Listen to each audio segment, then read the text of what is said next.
very simple. If you want to win SEC championship games, if you want to get to the playoffs, if you want to get to the national title game, the number one thing that you must do, you must recruit up front at an elite level. You must develop at an elite level up front. That is currently what LSU is doing along their defensive line. Tonight, we'll break that down. We got lots to discuss. We'll start off with recruiting, as LSU over the last 2 days has gotten two commitments from two defensive tackles, and Darius McKinley and Deuce Geralds out of the great state of Georgia, as now the LSU Fighting Tigers by far have the best defensive line class in the 2026 cycle. We will break all of that down with Darius McKinley and Deuce Geralds, who, by the way, actually totes the rock a little bit in high school, does the big fella. So we'll talk about that as well here tonight. What everything LSU has done along that interior defensive line. Observations and opinions will come tonight too, as we break down LSU's football practice and a padded practice this Saturday morning. As we were out there, we'll break down the entire practice. I'll give you my key observations, as today was a really big, at least to me, somewhat of an eye-opener. We'll talk and break all of that down here as well tonight. At the end of the show, we'll get to your questions, thoughts, concerns, questions that you have about practice, recruiting, whatever it is.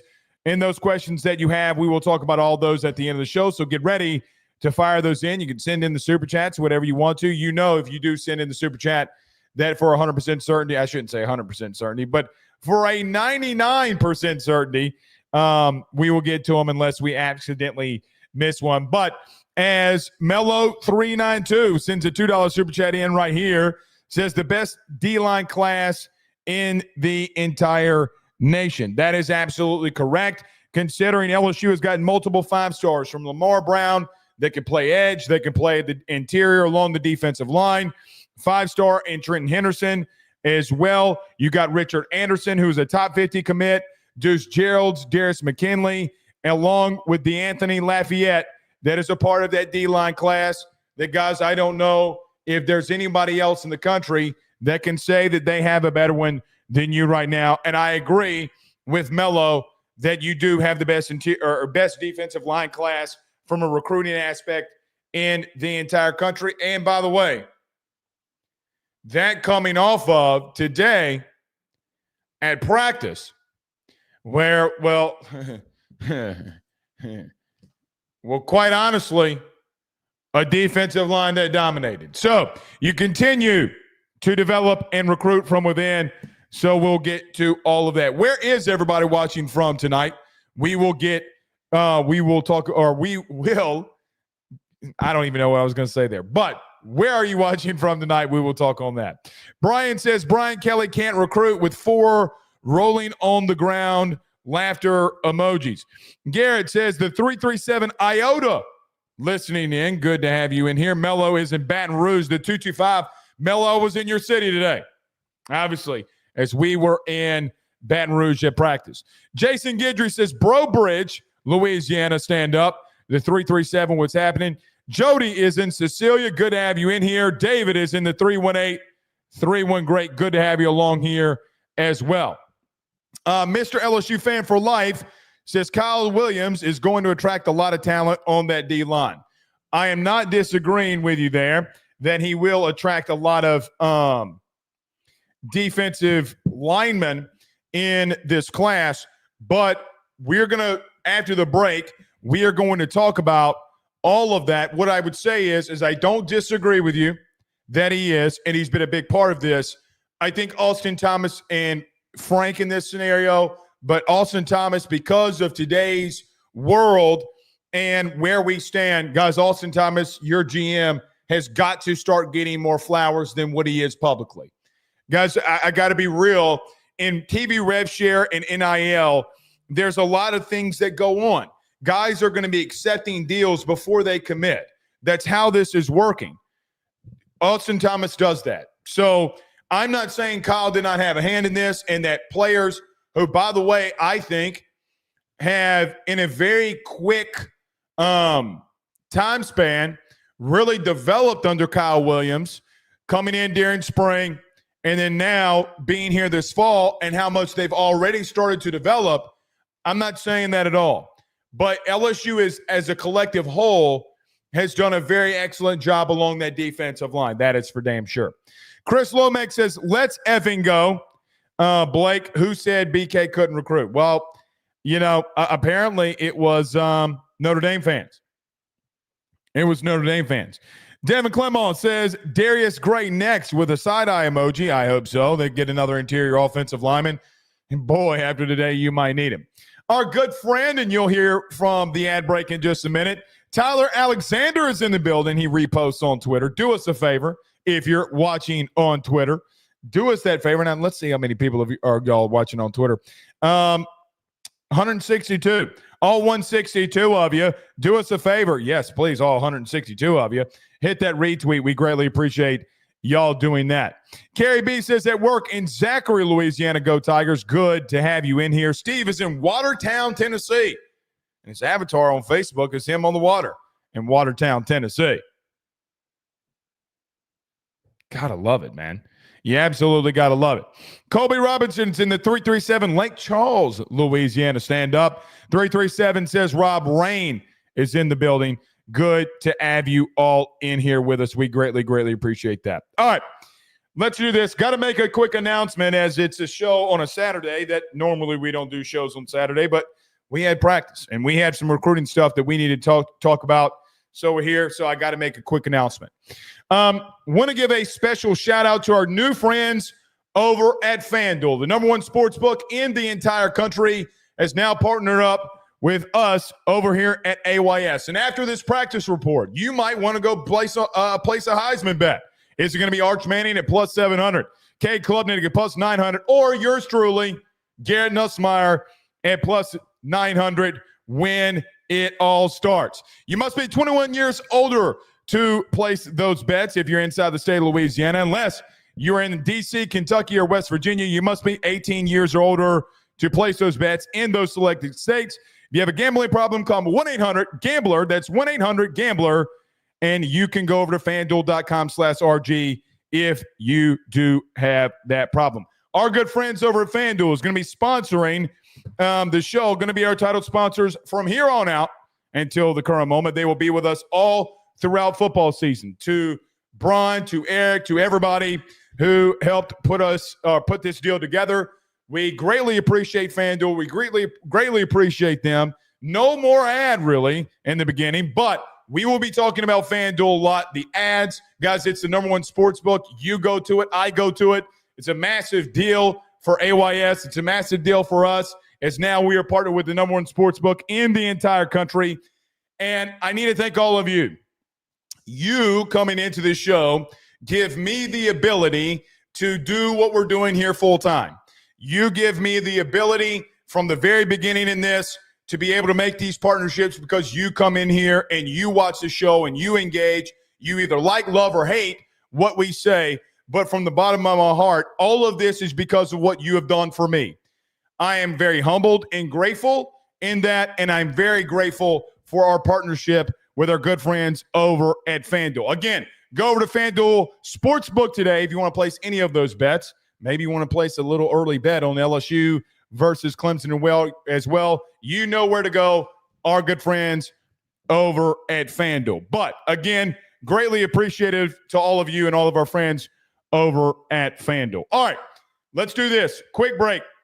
We're going to come back. We're going to talk recruiting. We got a practice report we got to get to. I'm going to give over some observations and opinions and things that we need to discuss, but I got to get to a quick break right quick. Do us a favor. Hit the like and share. Share to all those groups if you're on social media and to all of those social media pages. If you're watching this, listening to us on YouTube, like, subscribe, notification bell wherever you listen to podcasts. Rate, review, and subscribe. Let me get to a quick break. When we return, we talk recruiting, we talk practice, and there are some people at LSU's football practice that are starting to separate themselves. We talk about that next. Stay with us. He will sell your house and find you a new. Well, Tyler's the man, he's here for you. If you want to buy or sell, well, it's not too late. Dial 955-0008. Just call 955-0008. Y'all call Tyler. He'll shoot you straight. Hey guys, I want to tell you about our good friends over at Red Stick Financial. They're your local residential mortgage broker located right here in the heart of Baton Rouge, Louisiana. At Red Stick Financial, they find the bank that works for your particular set of needs to purchase the home of your dreams or refinance the current one. They truly are your partners in this process, and they pride themselves in helping individuals and families with one simple goal in mind, and that is to make home financing approachable, attainable, and stress-free. They are licensed in all Louisiana, Texas, and Mississippi. So from Amarillo to Meridian and everything in between, they have you covered. Red Stick Financial brings you creative, customized solutions, and they don't believe in the one-size-fits-all when it comes to loans. They even have special options for mobile and manufactured homes located in a flood zone and stated income financing for those of us who are self-employed borrowers. If you or someone you know is looking to buy a home, refinance an existing mortgage, or simply want to know what options are out there for your future, give Red Stick Financial a call today at 225-407-9250.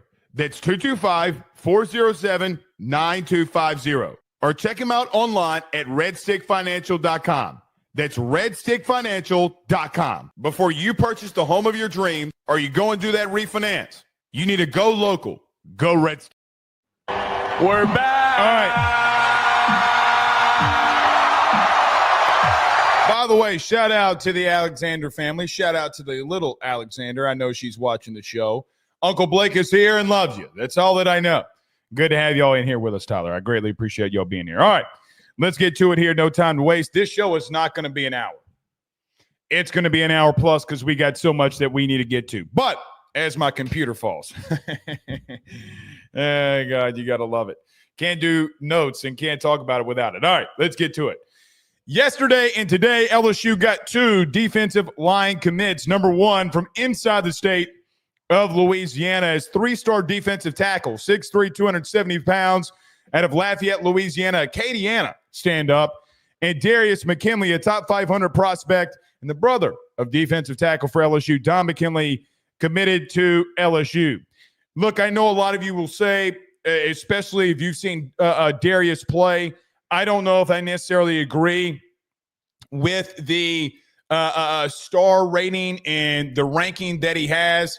Guys, at some point, we can go through this all that we want to. Louisiana is a state where I don't think is scouted well enough. I think Darius is a part of that. I don't agree with the ranking, but you do go out there and get another defensive tackle. Guys, the number one thing that I think in this Darius McKinley situation and recruitment is, look, you got his brother. He went through the process, really with his older brother in the entire process when he was being recruited a couple of seasons ago. And I don't know if there were a lot of situations that when LSU was at their worst and Don McKinley came to LSU after there not being a defensive line coach that had been hired at the current moment. Bo Davis then comes over, and then that entire family, trusting in Brian Kelly, trusting in Frank Wilson, trusting in Austin Thomas to do what they needed to do. Now, when Bo Davis left, who are we going to bring in? And I think for in-state kids, and Darius being one of those, when you go and get a legend in Kyle Williams, I think it's a massive deal here for the relayability for a young man in Darius McKinley who's 6'2", 270, same height, same build, same understanding as a guy like Kyle Williams. And by the way, just for everybody that knows, when you go to the team room inside the building, when you walk right out of the team room, the first All-American thing that you see is Kyle Williams. The entire process of not allowing the McKinley family, along with Darius, go by the wayside when you were having to rebuild along your interior defensive line. Guys, the one thing that I think is very notable in a recruitment like this is not letting a top 15 prospect inside the state leave recruiting him from within, and understanding that he can come in here and give you quality depth, develop, and then get where he needs to go, and especially being in a situation where his brother's going to be here next year and can teach him the ropes and everything that he needs to do. I think Darius McKinley is a great pickup, a great addition. I do think it's going to take him some time to develop and get in the system, put on some better weight, get stronger. But the explosiveness of Darius McKinley for me is all I really need to see. I don't think when you turn on the film and you watch him in person that the explosiveness is not the first thing that you it's got to be the first thing that you see, because every time that he's getting off the line of scrimmage, he's creating some form of havoc. A very intelligent young man. I remember watching film of him a couple of months ago and understanding that there was like a bootleg, right? And him understanding that, look, they're not running the football. This is a bootleg. And getting to the outside, getting contained, and getting the sack this past season. Great young man, great family, great work ethic, being able to lock a top 15 prospect inside your state at a critical juncture. Now, listen, I think what LSU has done along the defensive line has been phenomenal. We're going to talk about that. Darius McKinley is a bigger addition than people want to understand and give it credit for. I love the addition. I love that you kept the pressure on it. And listen, the bottom line of this is what I'd say. Go look at the offer sheet. Go look at the guys and teams that were still recruiting him. There's no question about this, that there were a lot of teams around the country that wanted Darius McKinley a part of their team and a part of their recruiting class. I think he can come in and do some really good things. Again, got to develop, and there's nothing wrong with that, and I think that he will. Also,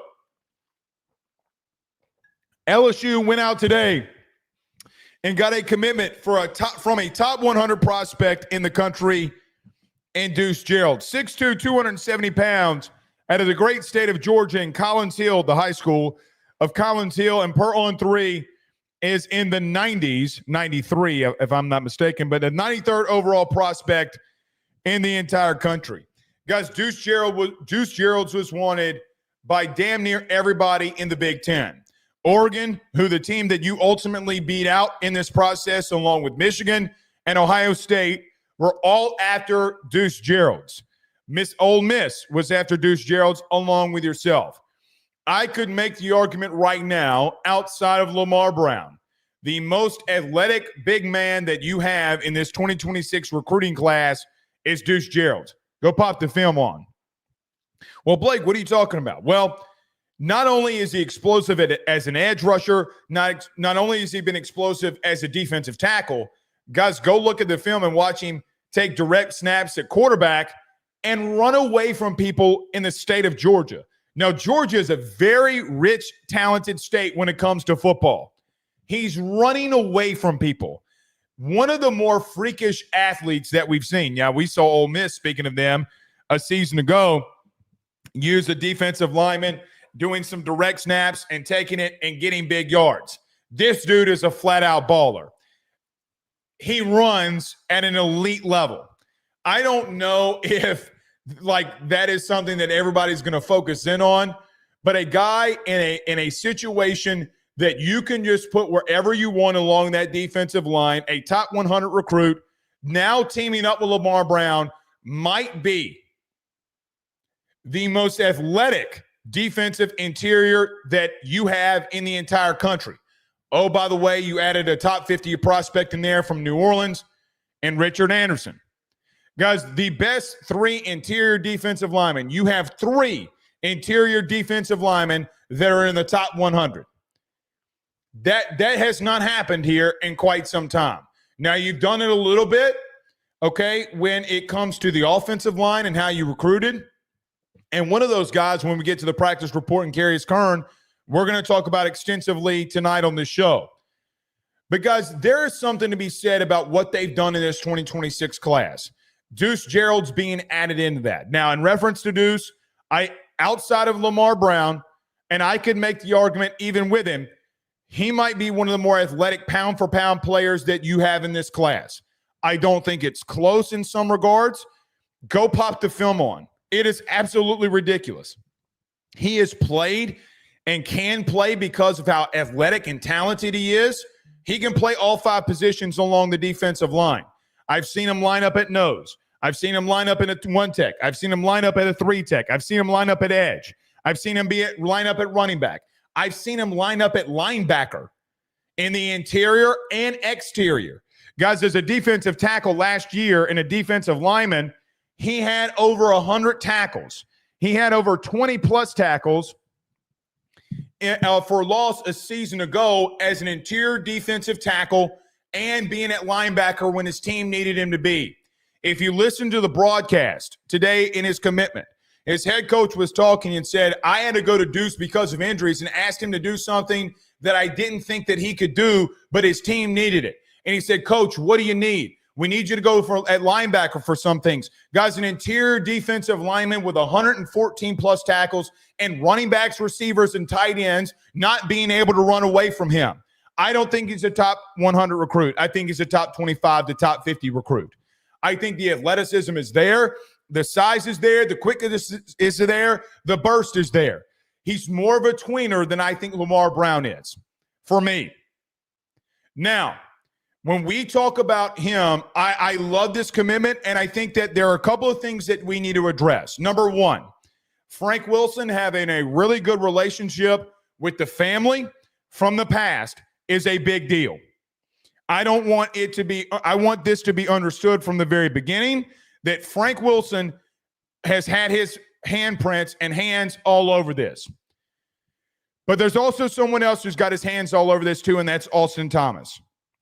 Guys, we talked about 2 weeks ago, 12 episodes ago, when LSU hired Sam Petito, and we're going to get to something in just a minute about this, that Austin has done some things and brought LSU to an area where guys like Frank can recruit and do what they need to do and recruit and not having to worry about financials.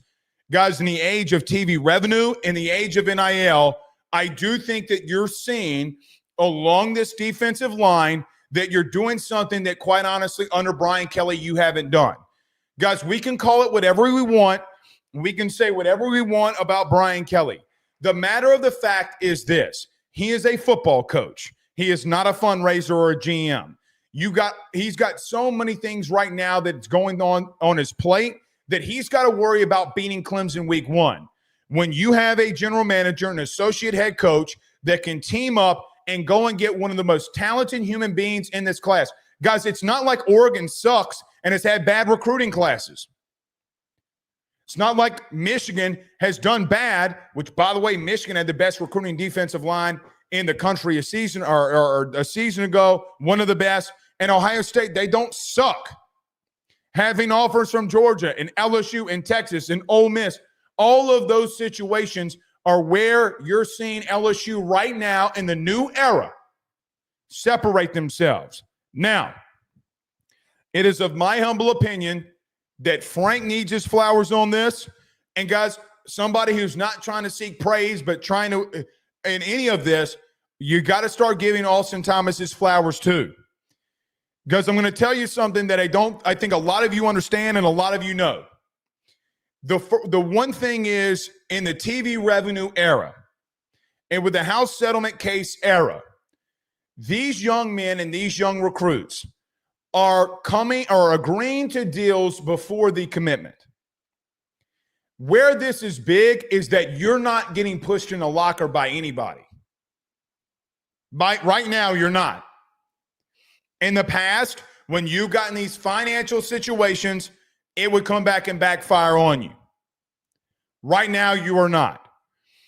The defensive line in this defensive line recruiting class is by far the epicenter of how this is happening.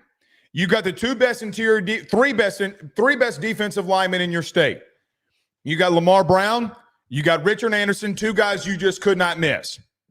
You went out and got Darius McKinley, who, with the connection that you already have there, you needed to get him anyway, and you did. You go, excuse me. You go outside the state because you need edge presence. And you go out and get Trenton Henderson from Pensacola, Florida. 247 has him as a 5-star.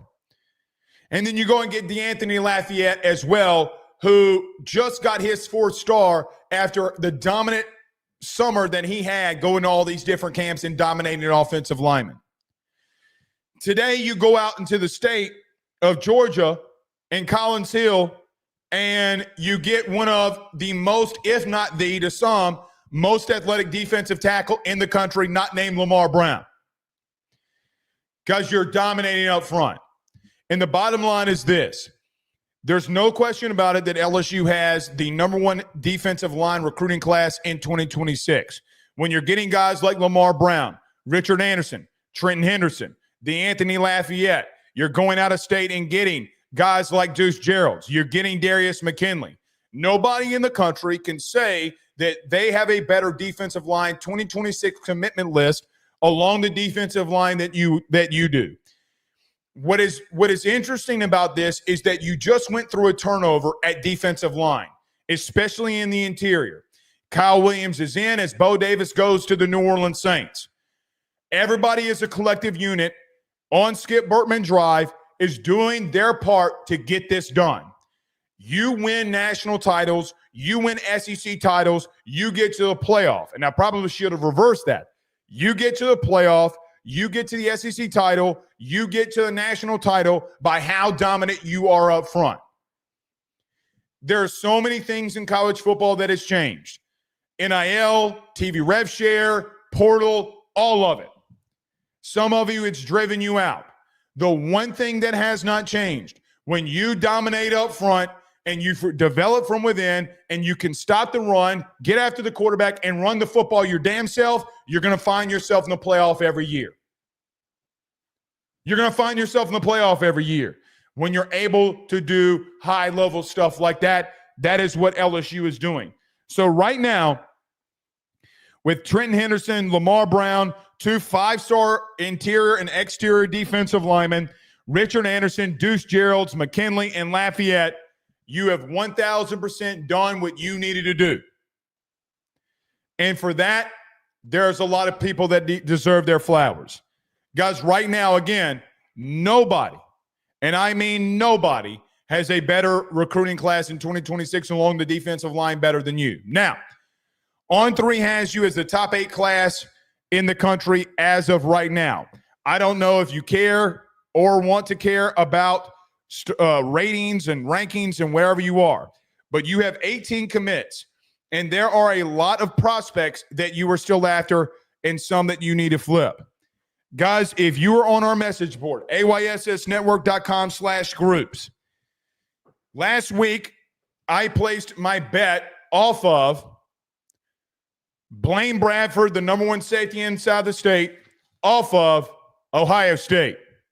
I'm going to leave that one there. But there's other big-time recruits and other 5-stars and high-talented recruits that you are after. I think of Darius Gray in Richmond, Virginia, then 5-star number 1 interior offensive lineman in the country. I think of Emmanuel Ruffin out of Bessemer, Alabama, another defensive lineman that you are still after. Jace Matthews, the 6'2" wide receiver out of the state of Mississippi. We will see what happens there. But there are still other guys that you are after in this class. There are still a couple of holes that you need to fill. What are you going to do at running back? What are you going to do at quarterback? There are some things that you need to fill and holes that you need to fill here. You're not done. It's not over. But if we look at this as a whole, when we look at this in its entirety, what are you going to do at tight end? I think is another thing too. There are some more guys that you're going after. And if you can flip guys like Blaine Bradford, a borderline 5-star, and a guy that I think at the end of the season is going to be a 5-star, you're going to have a really dominant class. Screw that ranking on 247 or On3. But the thing here is this for me. Based off of what you've done at linebacker in the interior in this last class, based off of what you've done in the defensive line room this season, and based off of what you are doing at DB, if you're able to flip Blaine Bradford, guys, you got to look at this and say to yourself, just how talented and just how good is this recruiting class for LSU? Could it be, again, we don't know, and it's a long way to go, could it be a situation where that you have one of the best defensive recruiting classes that you've ever had. Now, that's a mouthful coming from a situation in a place that's had elite recruiting classes with elite defensive players at LSU. You know, you look at 2001 with Nick Saban and that entire defensive line room that was absolutely insane. You think of recruiting guys like Jamal Adams, Mo Claiborne. You think of Brandon Taylor, Eric Reed. Oh, Tyrann Mathieu. How was he, by the way? Bacarvius Mingo, Kiki Mingo. There have been some elite defensive classes that you've had. Could this one be one of the top?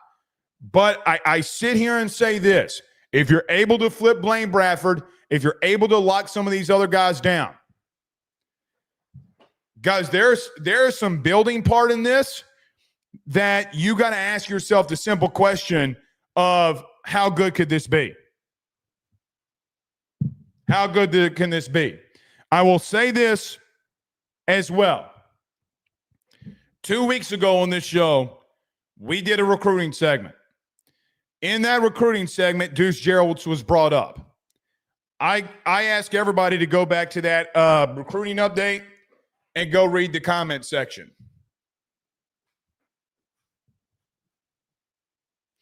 I'm an idiot.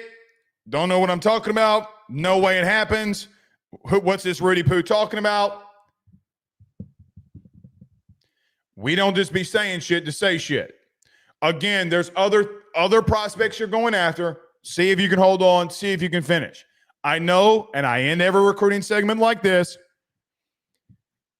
Blake, we got to hold on to these guys. No shit. I am a person who's going to live in the present. I'm not going to live in la-la what-if land down the road. Sure, guys can flip. And we'll talk about it when it happens. We'll talk about it when it happens. But then you have situations like this. Blake is always overhyping LSU recruits. I don't take his evaluations seriously.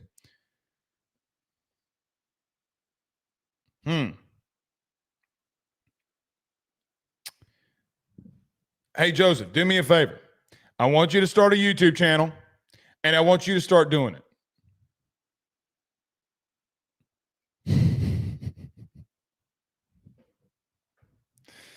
Oh, good Lord. I don't like it.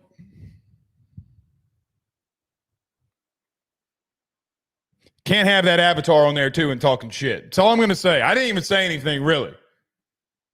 But what's going to happen when some of our guys are on this list and they're on FanDuel on the Heisman watch list?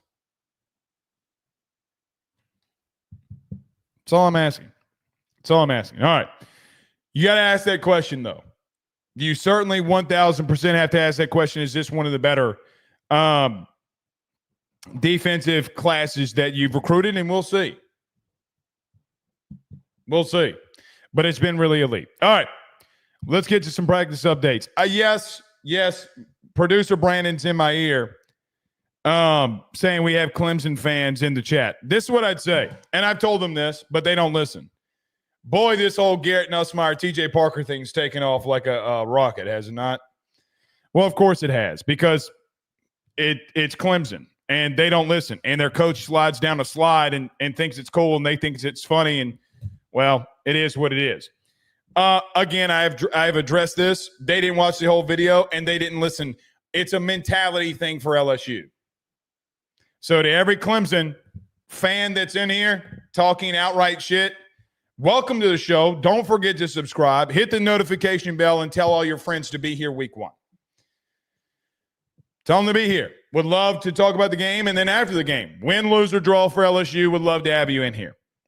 But I'm glad that you're in here nonetheless. That has been addressed, and we're not addressing it again. But you did go 0-3 against the SEC last year. They didn't listen. But it is what it is. All right. Let's get to LSU football practice report. So day 4, we were out at LSU today as day 4 of practice kicked off. Now, again, just so that we're all on the understanding, of what we do in these practice reports. We take these in one practice sample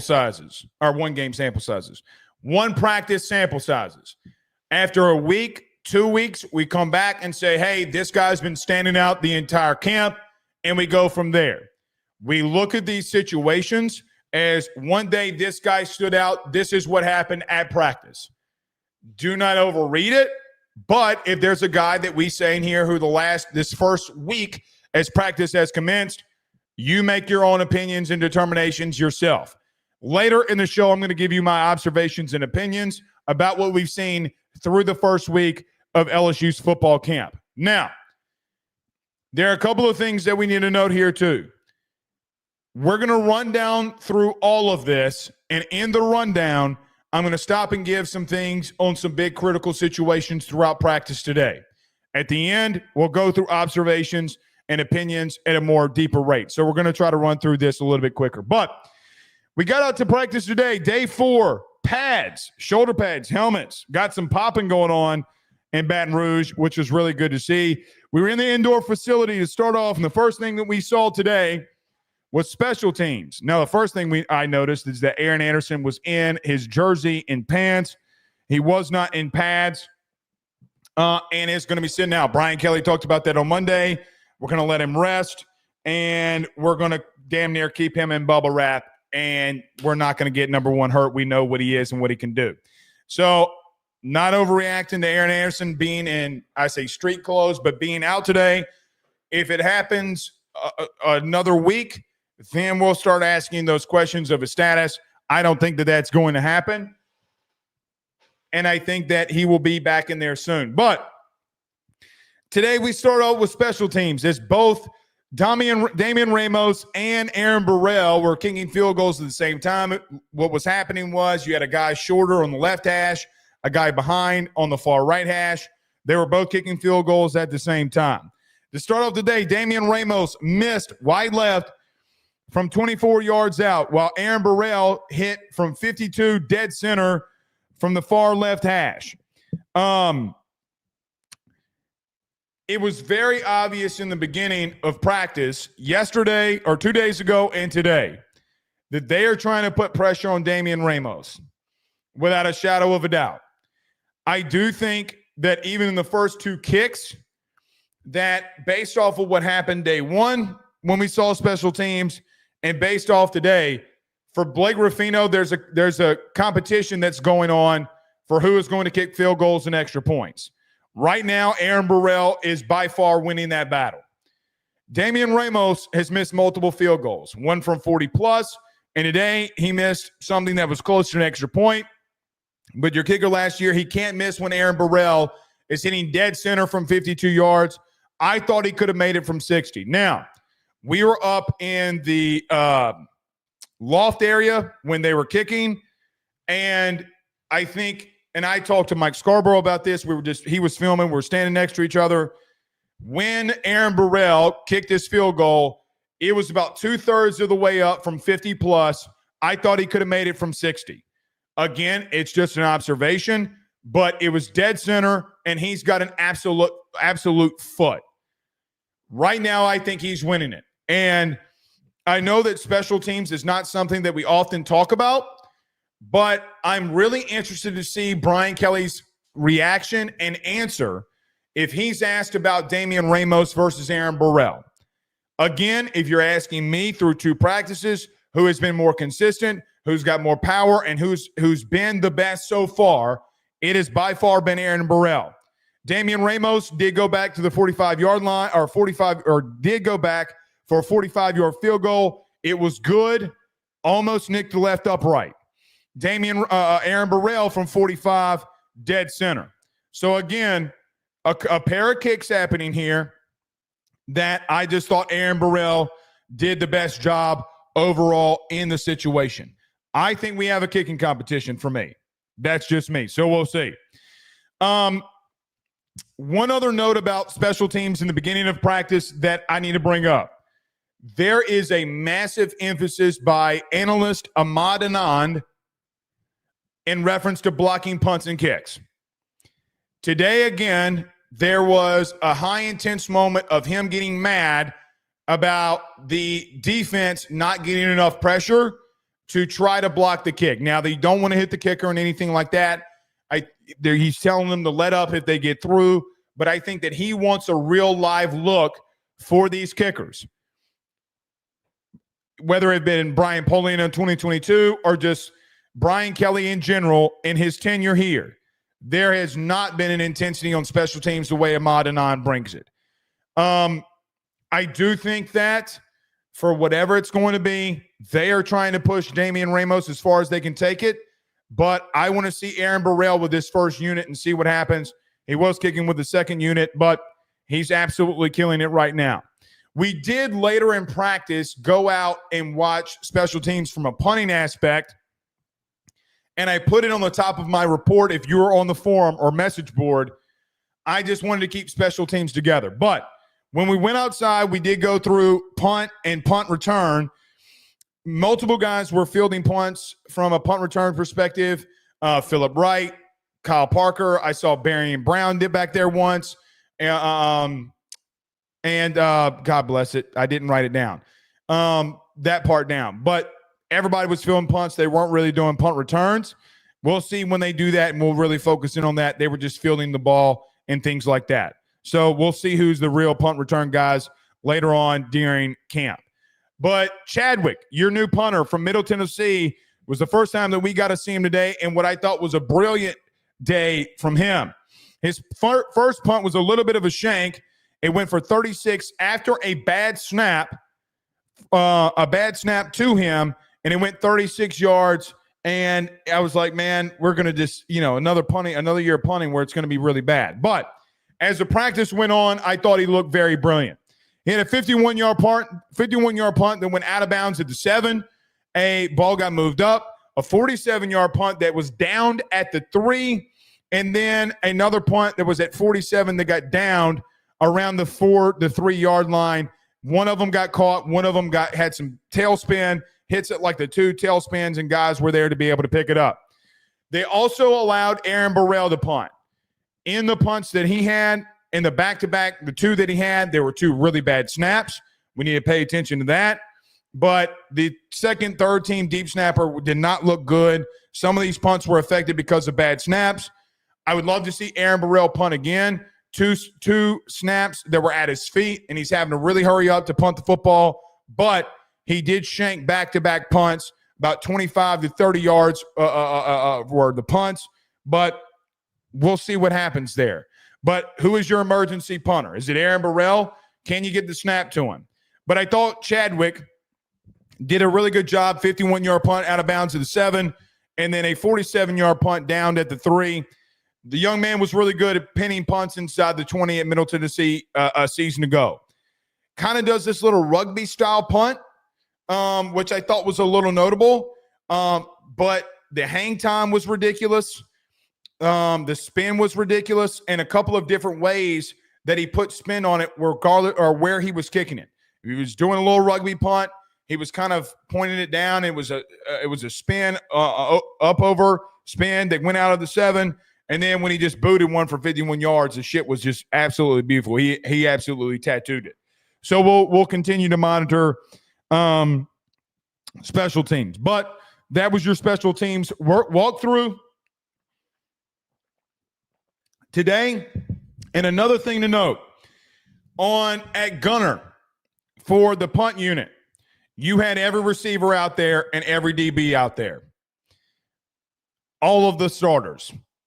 Chris Hilton, Barry and Brown, Nick Anderson was out there once, Mansour Delane, Jelani Watkins was the other one returning punts.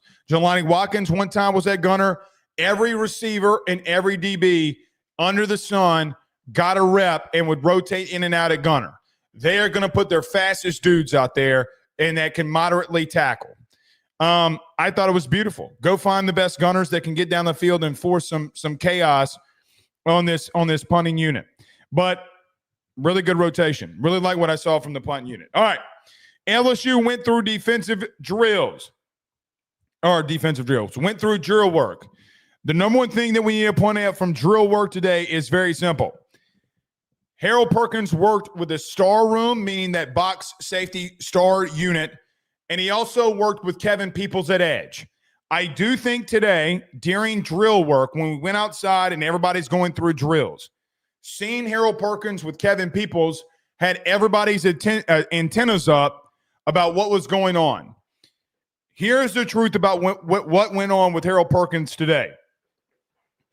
Guys, based off of what LSU defensively and they were going to do, they were getting Perkins ready to be at edge. We will talk about this in team period a little bit later. They would move Perk to star. They would move him along the edge, depending on the package of guys that they were rotating in and out of this defense. There was a sighting today of Harold Perkins as an edge rusher. Again, depending on what the package was, and in drill work, they were getting Kevin Peoples, they were getting Harold Perkins in that unit. He was with the edge for about 15 minutes, going through every edge rusher drill. He has normally been with the star unit or safeties, and that is where he's been all camp throughout the week. But today, they moved him with Kevin Peoples. I thought he stood out in the drill work. Every time, every practice that we've been out there to, number 7 has stood out. We will talk about this at great length and opinions and observations. Guys, tight ends have been locked down. They have been locked down. There have been situations where I have not seen tight ends hardly catch anything. And when Perk has been in that star role and they're going man-on-man with these tight ends, guys, number 13 is not getting him the football, nor can he get him the football. Perk has looked really good. I know your criticisms. I know your thoughts. Blake, we've heard this every year. Guys, I can only tell you from what's happening. But today, working with Edge, sent up the antennas of, holy shit, what are they about to do? And today, they're going to put him at star. They're going to put him on the edge and see what happens and go from there. So we'll see. He was definitely in the drill work, someone that stood out. Trey'Dez Green at tight end, I thought, from a drill work perspective, just stood out. Guys, he's a freak of nature. 6'7", 240, runs like a deer. I mean, he's absolutely impressive. Deshaun Spears, Michael Turner, Wes Weeks, Bernard Gooden, Gabe Rutherford, and DJ Chester were all guys in individual work when we went unit by unit. And what we do during drill work, going unit by unit, those were the guys that stood out. Here's what I'd say. Gabe Rutherford, Bernard Gooden are very quick and explosive. Michael Turner, the corner from John Curtis, guys, has got some of the most elite speed out there. I am keeping my eyes on Michael Turner.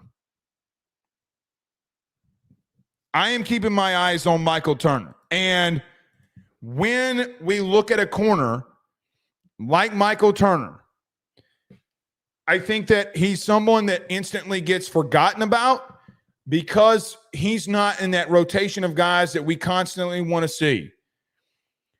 Guys, if there's going to be some coverage situations, I humbly believe that Michael Turner at some point this season will get a look. Again, the speed is undeniable. Let's see how this camp plays out, but I think he's definitely someone that stood out to me. West Weeks and Whit Weeks. Whit Weeks did not go through team drills today and only went through like 7-on-7 in drill work. I understand that there was a report out there of Whit Weeks not being there. That is not true. The last play of 7-on-7 was Whit almost having a pick. He just did not go through team drills. He did not go through one-on-ones. In that, I am not worried about it. Guys, you're through week 1 of fall camp. He's coming off a leg injury. Some of these guys that you know are going to be there, as Brian Kelly again alluded to on Monday, we're going to try to lighten the load on some of these guys. As guys, we still got 28 days, 29 days until the opening kickoff. So Whit Weeks was not out there. I thought he looked completely fine in drill work, and I thought Wes Weeks looked really good in drill work as well. All right, let's get to the mainstay parts of practice. Oh, final thought. Javian Toviano during drill work was pulled aside. Gus, Javian Toviano right now in that battle of safety, they've been rotating some different guys in there over him.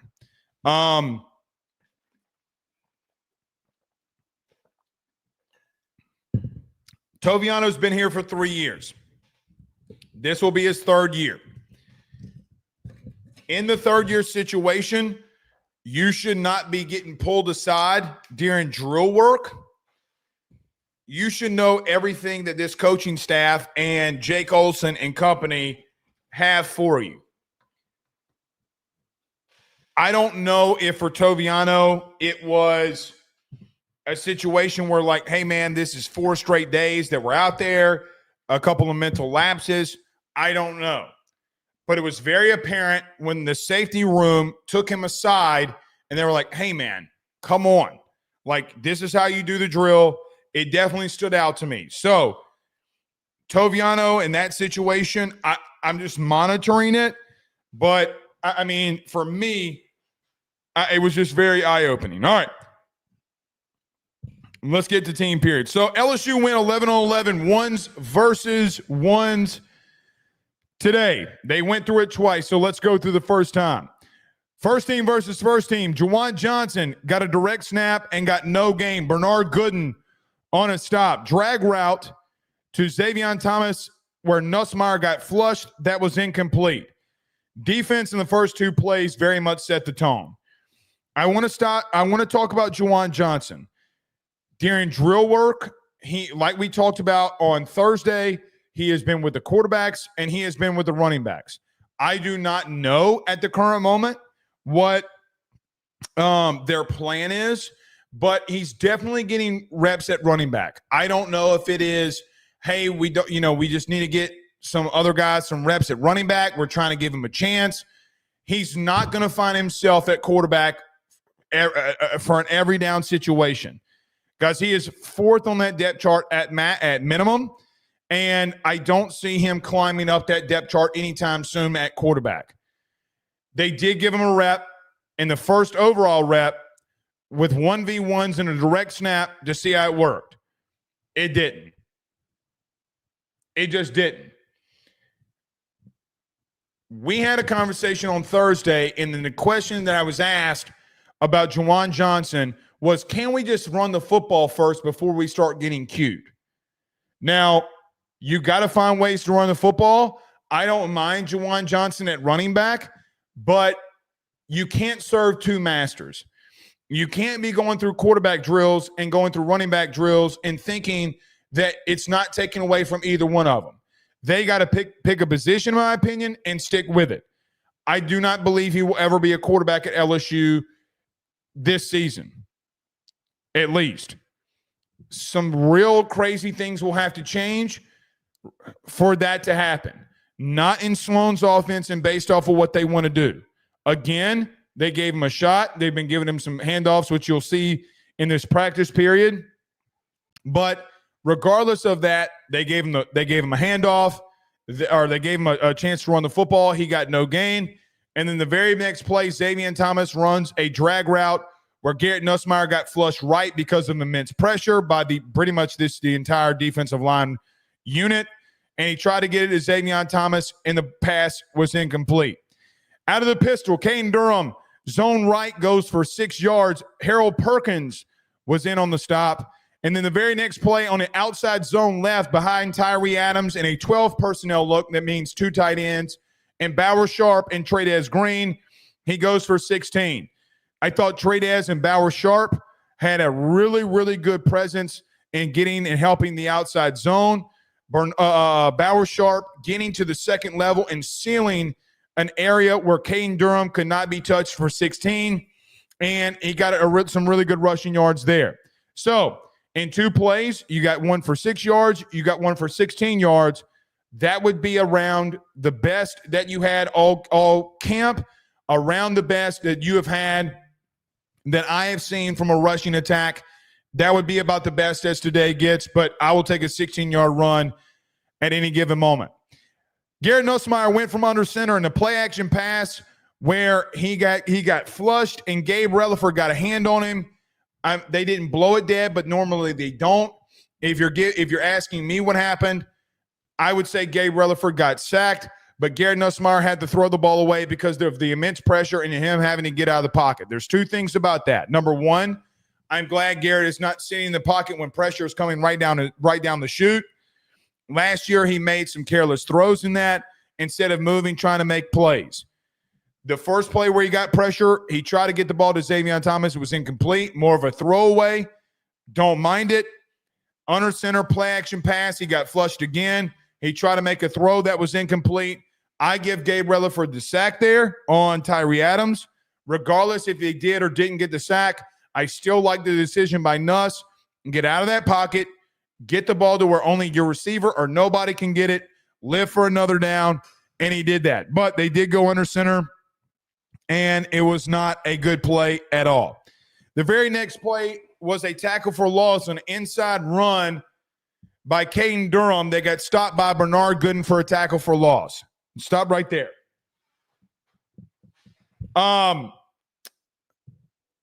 Number 88, Bernard Gooden out of South Florida, has made a name for himself through the first week. I'm going to spend a little bit more time of that in observations and opinions. But Bernard Gooden is giving Josh Thompson every single thing that he can handle plus some. That is the fourth time with these two eyes that I've seen number 88 make a play in the backfield. And this young man's just as quick as I don't even know what's quick. But the bottom line was number 88 is someone I'm keeping my eyes on because of how many plays that he's been making. But again, you had a run for no gain. You had a run for 6. You had a run for 16. Garrett Nussmeier got flushed on a play action, and then he got flushed and sacked by Rutherford on a play action as well, and both of them were incomplete. So that was the end for the first team one-on-ones with the first team unit. Second team unit, Michael Van Buren got sacked by freshman star role player C.J. Jim Coyley. He still threw the ball. The ball was massively overthrown. The wide receiver stopped, and P.J. Woodland did not, and P.J. Woodland came down with an interception. Juwan Johnson, inside zone run for no game. Jamari Butler was there at the line of scrimmage to meet him. And then 2 straight plays with Colin Hurley in at quarterback, back-to-back bad snaps. I could not tell who the center was. It looked like 74 or 79. Maybe it was DJ Chester. I don't know who it was. But with the second team, 1s versus 1s, 11 versus 11s, or 2s versus 2s, you had 2 bad snaps, an interception, and a run for no gain.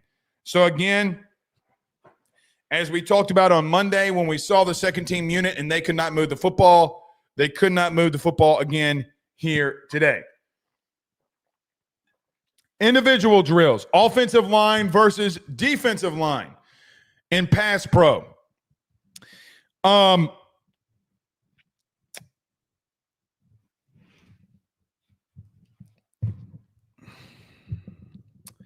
Don't be alarmed about what you're about to hear, but you somewhat should be, I guess, if that's what floats your boat. But offensive line versus defensive line in pass pro, 1s versus 1s, was a hell of a day.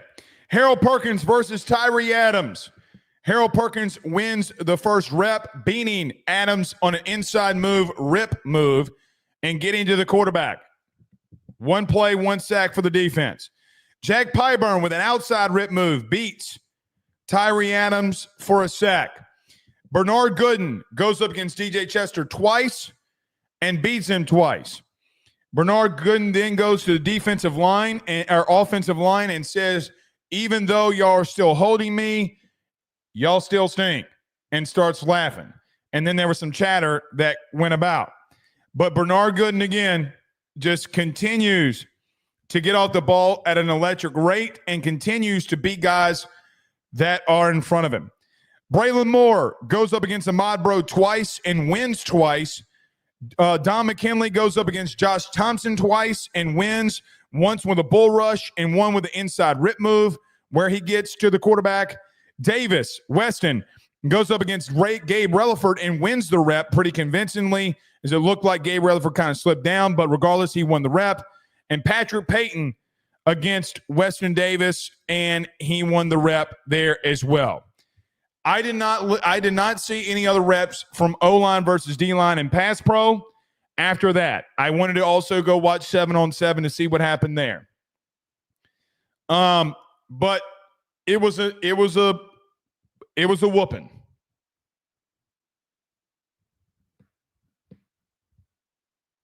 It was a whooping. You had Perk winning, Pyburn winning, Gooden winning twice. You got Moore winning twice. You have McKinley winning twice, which is 6. You have Davis winning, that's 3. And you have Peyton winning, that's 7. So a 7-3 offense or defense wins versus offense. Guys, it just wasn't pretty. It wasn't pretty. It is only a day of camp. And I want to get to this too. To start off this segment, I said we take practices as a one game or one practice sample size. It does not determine anything about your team. However, I will say this very convincingly. In every single thing that I have seen, whether it be day 1 to day 4, defensive line is on the offensive line. They've owned them. And something has got to change quickly. Now, we're going to talk about this in more great detail in just a moment. But even in the second team period, I thought the defensive line dominated as well. There were some good runs in the first 11-on-11. But, guys, when you're losing that many reps and everybody – I mean, it was not a great overall thing to see. We will continue to monitor. But, again, it's a one practice sample size, and we will go from there.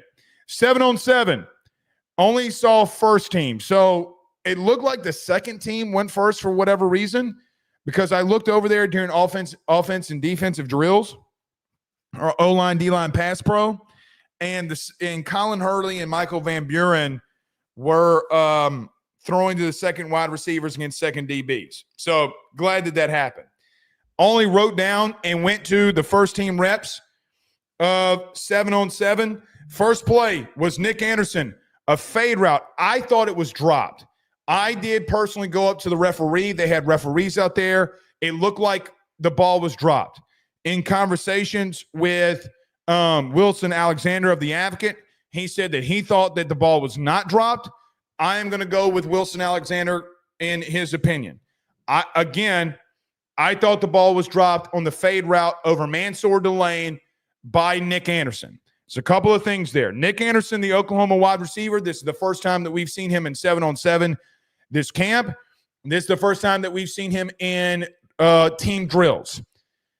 Really good rep versus Mansour Delane. A really good throw by Garrett Nussmeier.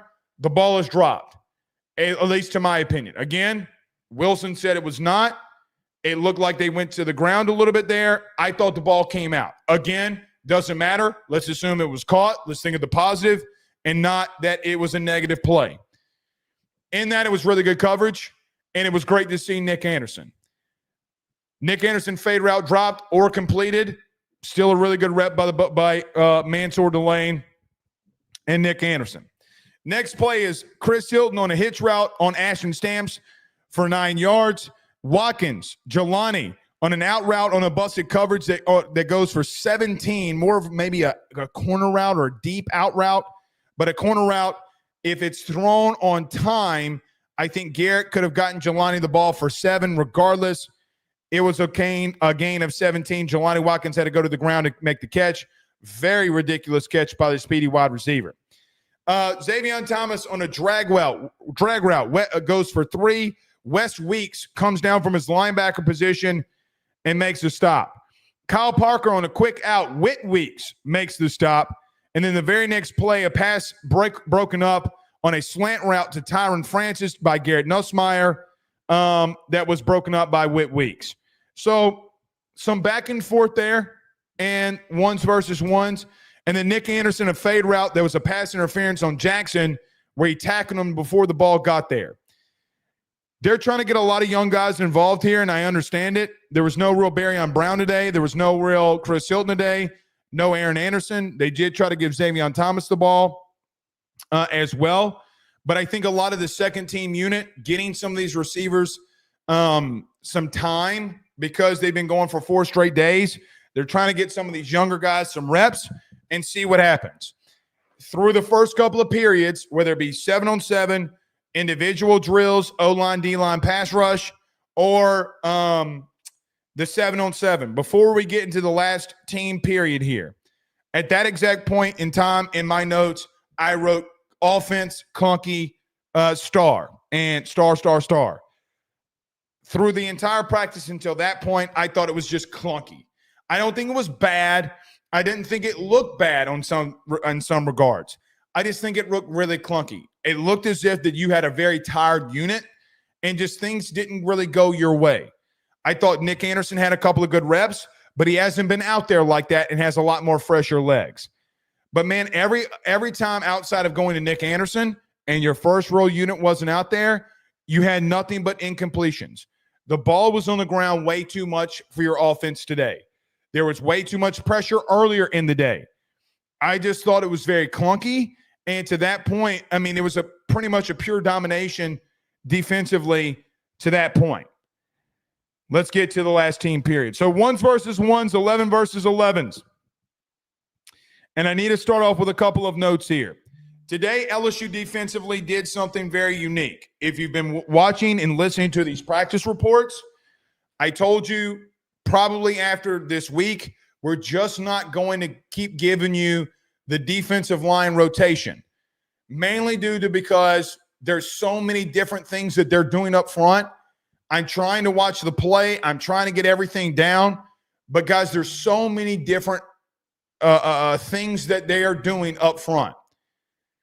There were 3 different combinations of defensive linemen that LSU ran out there today.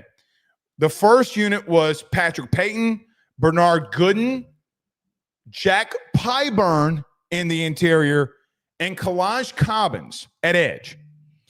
This is easily like as Ed used to call it, a quote-unquote cheetah package or whatever you want to call it. They had a pass rush unit along their defensive line. Regardless of how you want to make it, put it, that's what they ran out there with today. The second unit was either, and by the way, with the first unit, when that D-line was out there, Harold Perkins was at star. The second unit of defensive line was Harold Perkins at edge, Jacoby and Guillory, Jamari Butler, the Nebraska transfer, who, by the way, was a specialty guy a year ago while on third downs would come in as a defensive lineman in the interior, defensive tackle as a 3-tech. The other edge was Gabe Relaford. The third unit was Patrick Payton, Gabe Relaford,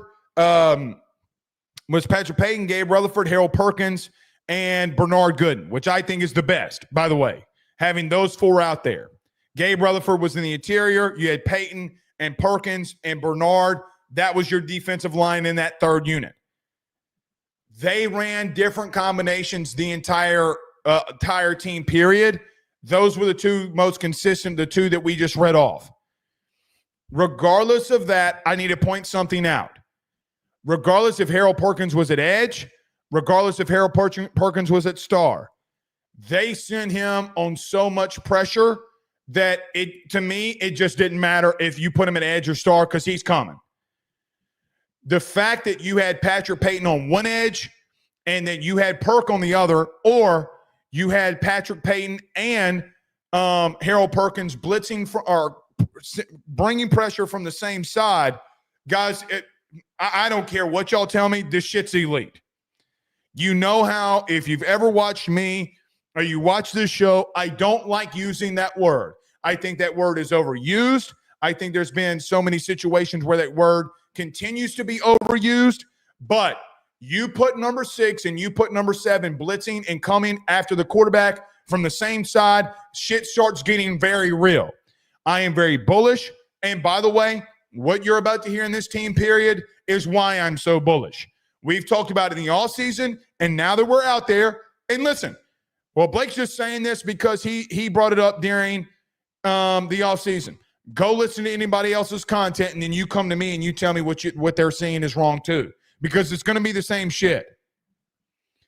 I'm telling you right now, the package of Patrick Payton and Harold Perkins getting after the quarterback is absolutely ridiculously insane to me. But it's how they ran things. All right, let's get to team period. Safeties. The safeties was A.J. Halsey with the first team and Tamarcus Cooley. Jordan Gilbert would also rotate in there. I think they're still trying to let Jordan Gilbert be in this situation where he doesn't get out. But we got a lot of plays to work through here.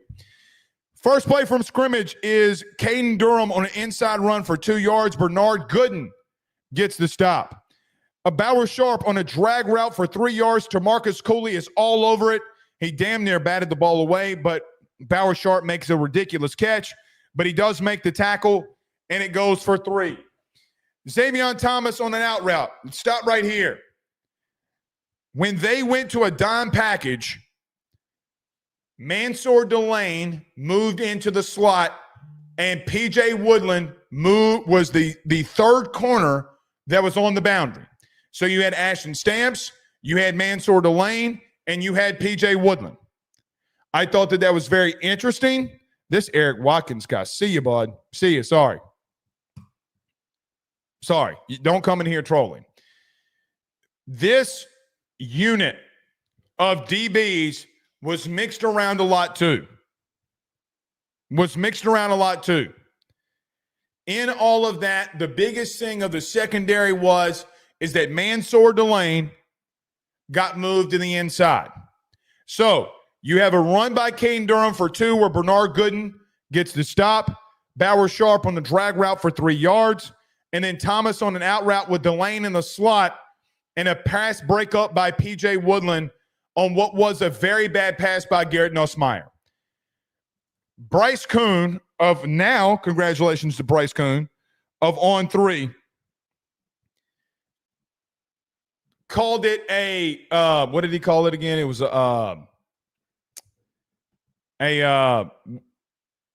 what do you call that shit? A career ender or something, how he said it. The pass to Thomas was not a good one. In the pass breakup on Thomas by P.J. Woodland,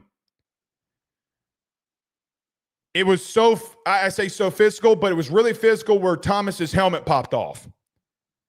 He didn't hit him that way, kind of, but he got there and broke the pass up, and it was a bad pass. It was a lollipop by Garrett. I guess he didn't see P.J. Woodland and thought he could kind of float it in there to Xavier, and it almost got him killed. Literally, it almost got him killed. In a real game, that is getting him killed. Not literally, but you get what a career ender, or whatever you say it. It was a very bad pass. Xavier, in a practice, I got to be real, I'm glad that he tried to go up for it. But the ball should have been the ball. If Xavier Thomas doesn't make the play on P.J. Woodland, really, the ball's getting picked off and probably going for 6 because he's the only guy on that offensive guy on that side of the field. It was a hell of a play and read by P.J. Woodland, but that's how it went down. Caleb Jackson on a run in the inside zone to the left side for no gain. A.J. Halsey with a stop. Now, I want to make it very well known. They are not tackling in this drill. They are wrapping up, though. Does A.J. Halsey come down on Caleb Jackson over and over and over again when you are going to the ground? We will see. But A.J. Halsey, the entire camp, is by far the only safety in the Brian Kelly area not named Jay Ward that I have seen that will come down and tackle a running back. He met him in the hole. I ain't seen that in this safety room ever, especially not last year or the last 2 years. But Caleb Jackson went to the right hole. He hit the right hole, but A.J. Halsey was there, and he met him in the hole. So, mega pause. But, I mean, it's just a great play. I mean, and was screaming downhill. I would say this for anybody that's wondering. I think A.J. Halsey looks like a running back playing safety. He's built like a running back, and he will come down. He is going to come downhill, and he is going to make the tackle. So good for A.J. Halsey. Next play, Garrett Nussmeier had no time. He got flushed to his right and scrambled for 7. Nobody could get open, and there was no time. Gabe Rutherford, Patrick Payton, Bernard Gooden came in on the pressure. There's something about this that I want to mention with Garrett. Garrett wasn't waiting. I thought it showed maturity, and I thought it showed a sense of urgency not to force a bad throw while under pressure. So even in a very bad play for Garrett, he flushes himself out right with everybody and the receivers coming to that sideline and decides to go get 7 yards. Now, the reason I put a star next to this play was because of the fact that in majority of practices, and I have not missed a lot of them in 4 years, and in the time of Garrett Nussmeier, I don't ever remember him, even when pressure, whether it be last year, 2 years ago, 3 years ago, whenever. I don't ever really remember Garrett moving outside the pocket today the way that he did, and then just running and picking up 7. I think that even in a bad play today, that showed growth. I am happy for Garrett. It is a bad play. Your O-line didn't stand up, and you went and got 7 yards. If you do that consistently, some of these guys are going to bail out and have to, and they're going to have to take what you do, and they're going to have to say, well, man, listen, Garrett will run if we give him the opportunity. I liked it. I thought, it showed a lot of maturity. And what was a bad day for not a bad day, but not a great overall day for the offense, a very clunky day for the offense, but a scramble for 7. Chris Hilton on a hitch route, he got passed with a pass interference by Jackson. He still caught it, and in the pass interference was able to push off Jakeem Jackson, make the catch, backpedal, off balance, and get a first down for 12 yards. Jawan Johnson comes in at running back. Well, let me back up. Chris Hilton, again, to me, has been at the wide receiver room. Guys, he's probably been the most stoppable. I mean, the most unstoppable. All of these DBs, when they are lined up against number 3, are bailing, and they're bailing quickly because they don't want Chris to beat them deep. In that, what I would say is simple. I think if Chris can be a part of being in situations where you throw him the football in some shorter routes, it will benefit him and it will benefit you to keep teams honest. I do think that Chris has been a lot more physical than years past. And today, throwing a DB who is tackling him before the ball is thrown, literally,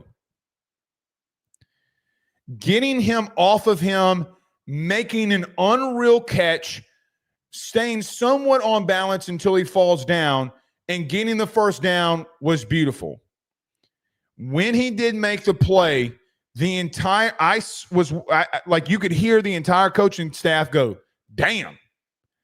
Brian Kelly, during that play for Chris Hilton, walked over and was like, great job, Chris.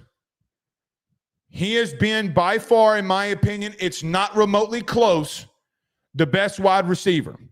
I don't know why they're trying to force the ball to some of these other guys in some regards. I understand keeping Chris Hilton healthy, and that's got to be a big factor in this.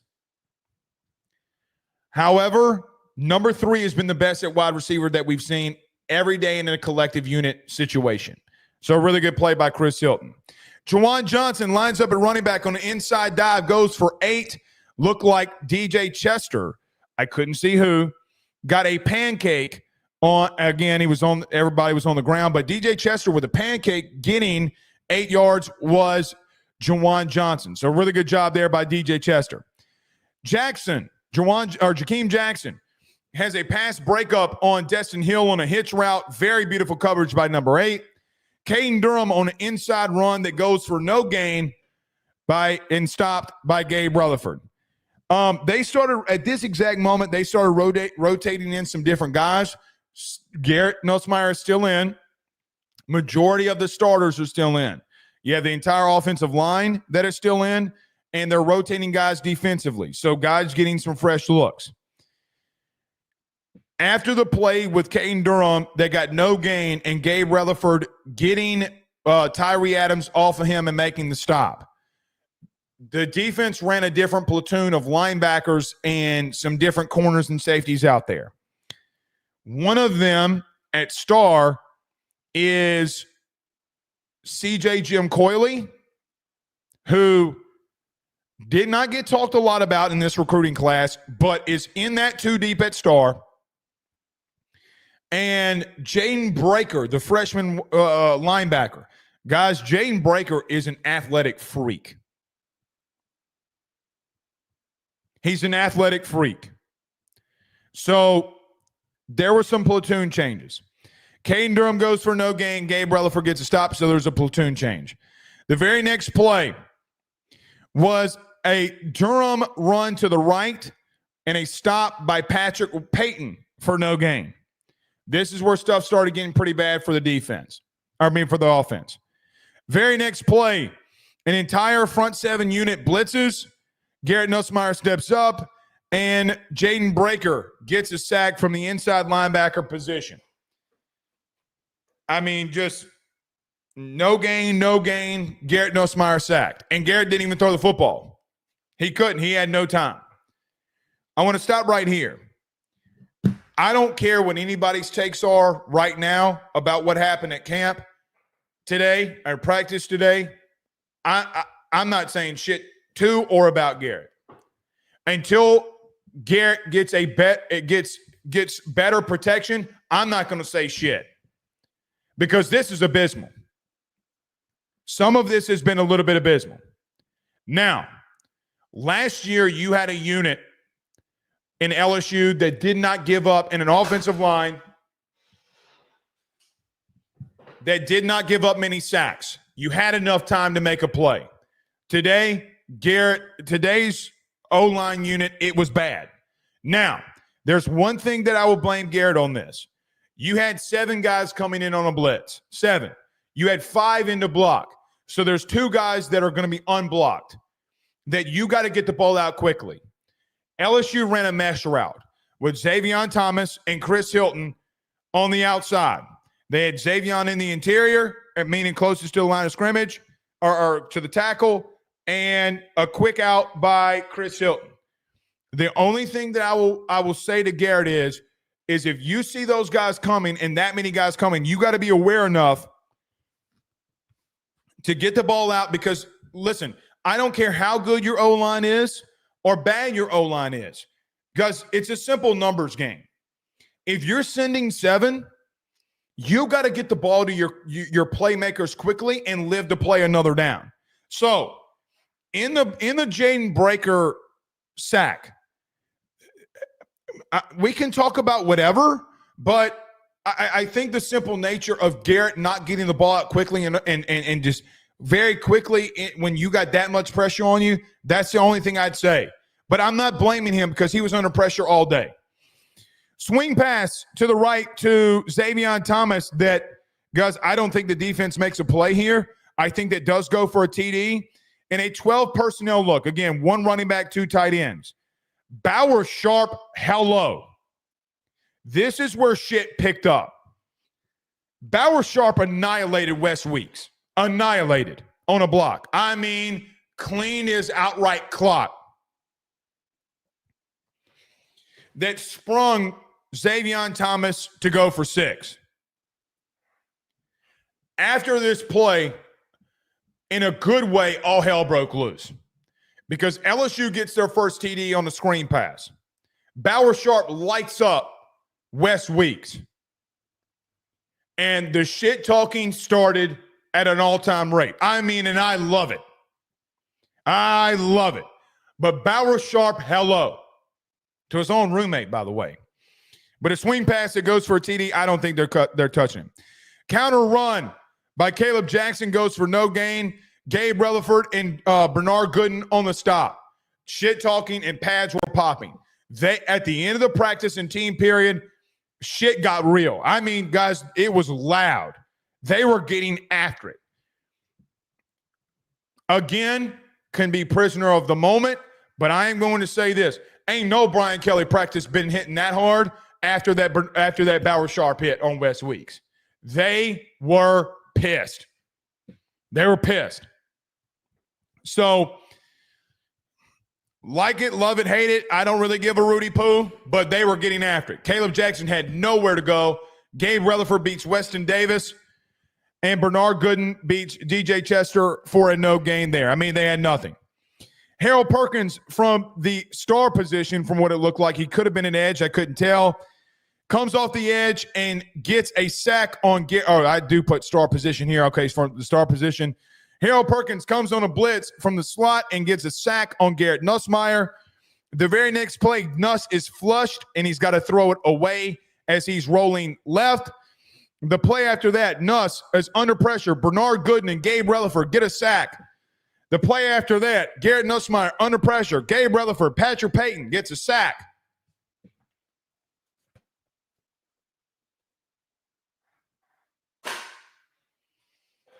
Shit picked up.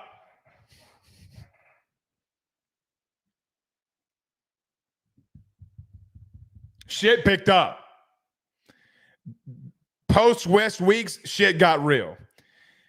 You have a sack, a throwaway, a sack, and then to end the practice of the viewing that we saw was a post route in the slot by tight end Trey'Dez Green that went for 7. And that is the end of the practice. But my goodness gracious, great balls of fire. They were out there today absolutely throwing haymakers. I'm going to come back after this break and give you my observations and thoughts. But very quickly, what I would say is this. What a hell of a day. Defense, I thought, won the day, and pads were hitting, and it was beautiful to see and to watch. So that is your day 4 practice report. All right. Jay Smack says, oh, my God, Blake, you're screaming. Turn your volume down. Turn your volume down. I'm screaming because everybody out there hitting. They hitting. But bottom line is the defense got pissed off and all hell broke loose. All hell broke loose. All right. Damn, we're already an hour and a half in here. Let me get to a quick break. Let me regroup. We come back and do observations and opinions of things that I saw. We do that next. Stay with us. Guys, you might know my good friend Carol Falls and all the great service that he provides over at State Farm. He is your good neighbor after all. But did you know State Farm has surprisingly great rates as well? Along with the great neighbor service, State Farm agent Carol Falls has surprisingly great rates for everyone inside the state of Louisiana. So call him today at 985-395-4300, 985-395-4300 for all of those surprisingly great rates on auto, home, and life insurance needs. Like a good neighbor, State Farm is there, and individual premiums will vary by customer. All applicants subject to the State Farm underwriting requirement. Guys, I want to talk to you about our good friends over the Drake Williams Law Firm and Drake Title Company.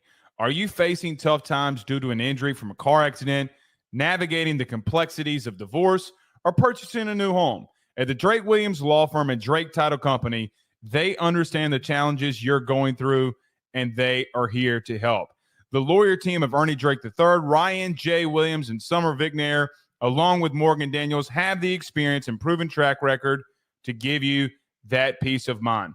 Give them a call today at 985-386-7600. That's $7,600 to schedule a free consultation at their brand new office located in historic downtown Ponchatoula. They're also doing a special, the AYS special. If you're refinancing or closing on a home in Southeast Louisiana, request the Drake Title Company to handle your closing. If you mention Blake Ruffino and AYS, you're going to receive a $400 discount on title fees. Again, give them a call at 985-386-7600. Let them know that Blake Ruffino sent you on by. Hey, Southwest Louisiana, are you ready to gear up for your next outdoor adventure or tackle that next big job on the farm? Then head on over to Henderson Tractors, Boats, and Power Sports. At Henderson and Lake Charles, they've got everything you need under one massive 30,000 square foot indoor showroom. Kubota tractors and mowers to power through the toughest tasks. Polaris off-road bikes and side-by-sides to conquer any trail. And tracker boats with brands like Ranger, Nitro, Sun Tracker, and Regency pontoons for a day out on the water. Whether you're a farmer or a hunter or just someone who loves the great outdoors, Henderson has what you need to get the job done and have fun while doing it. Browse their new and used inventory over at their website, hendersonimplement.com. That's hendersonimplement.com. Or give them a call today at 337-436-4366. That's 337-436-4366. Or go see them over in Lake Charles on the corner of East McNee Street and Highway 14. Remember, if you need a tractor, go to Henderson. Need a boat? Go to Henderson. Or if you need an ATV or side-by-side, you know where to go. Henderson. Just let them know that your good friend Blake Ruffino over at AYS sent you on by. We're back. All right. So Jay Smacks in the chat, I misread his comment. He said, "You're scaring me, Blake." I thought he said, "You're screaming, Blake." My bad for scaring you, but it's just the truth. The defense got pissed off, and 1,000%. It just, I mean, listen, you got to a situation where, I mean, there's a couple of things. So when Wes Weeks got hit by Bauer Sharp and taken out of practice, he got taken out of practice, got the wind knocked out of him. Bauer Sharp demolished him, man. I mean, it was a beautiful play, a screen pass. You had beautiful blocking, went for 6. And I mean, listen, you just got to a situation where, I mean, it pissed the defense off, and good on it. Good on it. All right. Quickly, let's get to some observations and opinions. So if you're watching this segment or you're watching live, we just got done talking about LSU's practice during day 4 and some of the team period stuff. We talked about the defensive line and how good they looked in day 4 and some of the situations and things that they did. What I would say is this. When we talked about that, we broke down the defensive line unit that was out there with the ones, a pass rushing unit. If you remember, we talked about Gabe Rutherford, Jack Pyburn being in the interior, Bernard Gooden, Jamari Butler being in the interior, and Patrick Payton or Harold Perkins being on the exterior. So you are Kalaj Cobbins at edge. You had a unit of a lot of defensive ends or edge guys that were on the field. Some of those edge guys playing in the interior. One of the biggest observations that I had and opinions that I have about today was you had 4 edge guys or 3 edge guys on the field at one time, 1 in the interior and 2 on the exterior. And even in some team period stuff today, you still couldn't run the football. So what do I mean by that?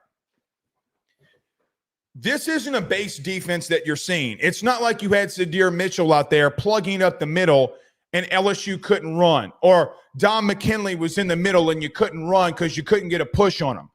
You had 3 edge guys, 1 in the interior and 2 on the exterior, and you still, in some of these situations in team period today, couldn't find a way to run the football.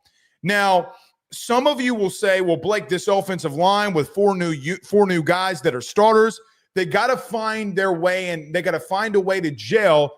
It's not going to all come in week 1. That I agree with you, and it is going to take time. But there's got to be a little bit more push when you got some guys on the interior that are 30, 40, 50 pounds lighter than you are. You had 2 guys in the interior at one time, at Jack Pyburn, who's 260, and Bernard Gooden, who's 260, and guys that are making stops at the line of scrimmage when you're running the football. To me, that's not good. You can't have that small, quote unquote, small of a defensive line and not be able to manhandle. That is an observation from me. I did not like it. Now, in reference to the offensive line, guys, I think we got to be patient here. I really do. I mean, you have 4 new starters, and I think that even in the spring and even now through week 1 of camp of the fall, you're just in a situation where we're going to just see how this unit unfolds. I'm going to keep coming out here every week, every day and saying it. I want Carius Kern at guard. I don't know more football than Brian Kelly or Brad Davis or Alex Atkins or Joe Sloan. I don't know more than they do, or I know less than they do. I will easily admit that.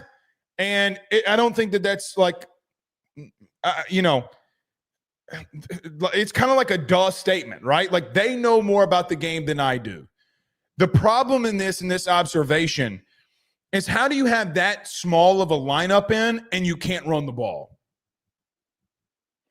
The longest run that you had was by a 4th-string quarterback that lined up at running back that went for 8 because one time DJ Chester did his job, and good for him, and I'm not saying that's the only time he did his job, but he got a pancake on maybe Jack Pyburn or Bernard, whoever, and you got 8 yards. You got to be able to get better push than that. Now, on the flip side of that, on Thursday, and we clipped this and put this on social media, I said on Thursday that we were going to monitor the defensive line. Guys, I mean, it just what they've been doing looks very special. And today I thought that they did a really good job. I think that they single-handedly won the practice for the defense. And guys, they're just so talented and so deep. There's so many different things that you can do with this unit that, I know Blake Baker just posted a LSU-themed Thanos picture with the Infinity Gauntlet and all the stones. I kind of feel like they kind of have that right now. Brian Kelly talked about with Blake Baker, we needed to go give Blake Baker more tools. Right now, with this unit, it feels as if that you've given him that. It feels like you've given him that. And I just don't know how to, for me, I don't think that the offensive line in the last team period, I don't think there's anything about gelling as a unit that has anything to do with you not being able to run the ball against 3 edge guys in an undersized defensive tackle. Now, in that, Bernard Gooden has been single-handedly the number 1 guy for me that has stood out the most during LSU's camp in week 1. Number 88 from South Florida is super quick off the football. I mean, super fast off the ball. He has given this interior offensive line so many fits. If you asked me, you said, Blake, who is by far the biggest standout player in week 1? It is without a doubt and without a question Bernard Gooden. He has made many plays in the run game. He has been disruptive in the pass game. And listen, it's just every single time that I feel like that we get in these team periods, Bernard Gooden or Trey Gooden's name continues to come up in making plays. He is a guy that's 6'2", 260, and it's not prototypical, right? Like prototypical defensive linemen don't look like that. Now, you had situations where guys like Aaron Donald, who were 6 foot 280, and just utilized his speed to really cause chaos against guards. Right now, that is Bernard Gooden. They haven't had an answer for him right now. They haven't. So the battle up front right now, as it stands, has been won by this defensive line unit. Now, to not concern you, I do think that there have been individual moments where this offensive line has done some good things. As an example, one of the run plays by Caden Durham that went for no gain. You had Weston Davis bullying the man in front of him. So much so that Frank Wilson is screaming, "I see you, Weston. I see you, Weston." It kind of looked like, the movie, what's the movie with Michael Orr? Somebody in the chat help me out. What's that damn movie? Blindside. Thank you, Brandon. He had a rep today that went like that against one of the edge players. It was an ass whipping. DJ Chester getting a pancake. I mean, you still didn't get many yards outside of an 8-yard run, I guess, by Juwan Johnson. But there have been some individual moments that does give me glimpses of hope. But right now, as of right now, this D-line unit is winning. This front seven unit is winning. In these glimmers of hope, there are two things. Well, number one, I do just think that you're going to get better every single day over the next 3 weeks. I do. I know when you hear some of these practice reports, you get panicked. Like, oh, shit. I understand it. There have been some good individualized moments. Hold your horses. Calm down. I think we're going to be okay here. Just hold on. You get here 2 weeks from now and the same shit's happening, then no, I'm not going to be okay. But right now, there have been some glimmers of hope. To be real with you, I do think that you found your starting center in Braylon Moore. Of the all-5 unit that has been out there, I do think Braylon Moore has been the most consistent and not getting beat. Let's give this offensive line more time to gel. But right now, the defensive line's winning and it's not close. Another observation is this. Outside of the post route with Trades Green. So the last play that we got to see today was Trades Green on a post from the slot that went for 7. Bernard Gooden gets a finger on it, tips it. Trades Green makes a really good play and goes for 7. Outside of that play, I have not seen a tight end outside of a couple of small little drag routes make a catch the entire camp. Guys, we're in day 4. Now, again, just because I'm saying that doesn't mean it hasn't happened. I have not seen it.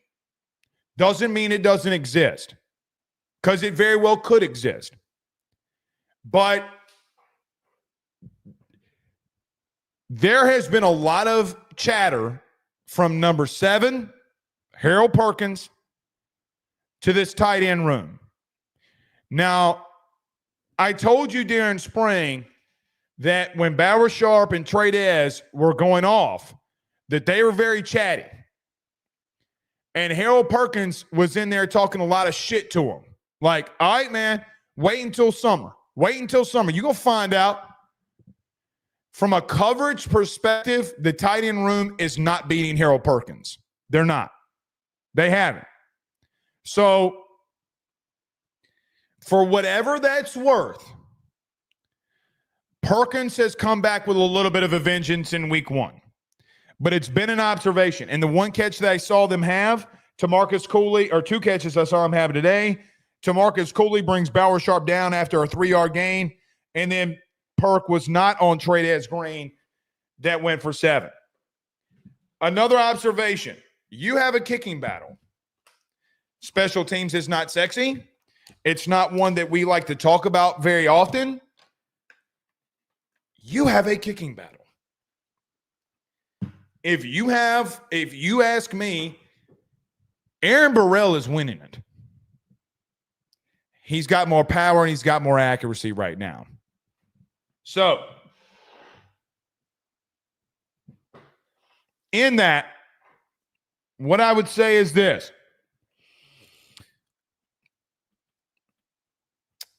Outside of punter, you don't have a battle, but who's going to be your extra point and field goal kicker?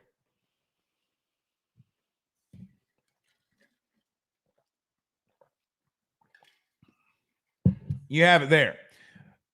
Another part of the tight ends, I should have brought this up as I'm reading my notes. Power Sharp has been pretty good on the end line of scrimmage. Blocking. We'll continue to monitor that. So let's see what number 10 does. Last but not least, the biggest observation is number 13 coming down in run support, A.J. Halsey. They are not tackling. Let's see what happens when they do tackle. But I like what I've seen from safety right now and the couple of guys that you've gotten. They need Deshaun Spears to pick it up quickly and move together quickly. We'll see if that happens. All right. Let's get to some super chats before we get out of here. Mr. LSU fan for life with a $20 super chat. Thank you so much. I greatly appreciate the super chat. I am sweating my ass off. He says Hilton and Brown are going to cause DC's a lot to lose plenty of sleep. Here's the problem with that. Or here's two things with that. Let me not say problem. Here's two things with that. Number one, I agree. The speed is elite, and it's going to give people fits. That's number one. Number two, if you're going to go deep, you got to give Nuss time. And right now, he doesn't have any time. Right now, he's running the Avengers and Infinity War had more time than he does right now. I agree that if given time, this unit can be very deadly. That's so much speed. It's so much speed. They're going to take the top off some defenses. The O-line's got to protect. That's the double-edged sword in this. That's the double-edged sword. So we'll see. Thank you so much. The $20 super chat means the world to me. Thank you so much. But we'll see. But I do agree that they're going to give them problems if given time. Alexander Taylor with a $2 super chat says, Jakeem Jackson run with the ones in he. He did. He had the pass interference on Nick Anderson. He had the PBU against Destin Hill. Yeah, he ran a couple of times. And then he had the pass interference on Chris Hilton. He's very handsy. Pause. But he's very, very, very handsy. But he got some run. He got some run with him. Yeah, he sure did. He sure did. We'll see. I think right now, if you ask me, based off of what we've seen, right now, and I don't know if this will continue, right now when they've gone to the slot position or a true dime, Mansour Delane has moved in at slot. P.J. Woodland has gone to the boundary, and Ashton Stamps has gone in at the boundary. And every time that Garrett Nussmeier threw at P.J. Woodland today, the ball got batted away. Every time. And day two, I want to say it was, P.J. Woodland almost had a pick six on a screen pass. And then today he laid out Xavion Thomas and almost got another pick if Xavion doesn't make a play. And then the out route today where he made a play. But Stamps has been fine. You know, he's been fine. I hadn't seen anything from the boundary right now in team period that gives me any worry. Can Clemson do that? Maybe. Maybe they got a lot of really good receivers. But they're not getting tested because there's so much pressure on Garrett right now. Too much pressure on number 13. Brian Turner with a $2 super chat says, if LSU can't run the ball, they will not win. 1,000% they won't win.